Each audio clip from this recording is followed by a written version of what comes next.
карагыла. Бул баланын башында кандай калпак турат? Жашыл калпакты мына жаш мезгилде кийет экен. Жашыл калпакты.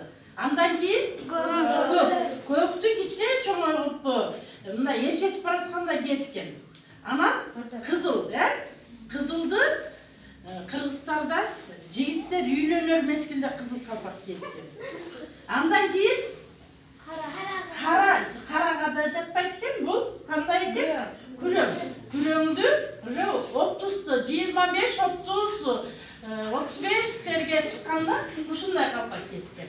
Андан кийин 50 жашка барганда ондай кара калпак кийет экен.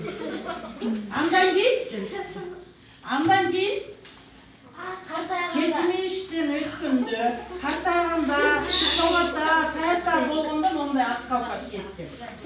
Калпактын түрлөрү көп бекен балдар. Мунаны да билип алгыла. Биз кыргыз болгондон кийин калпактын түрлөрүн эч качан унутпай билип жүрүшүбүз керек,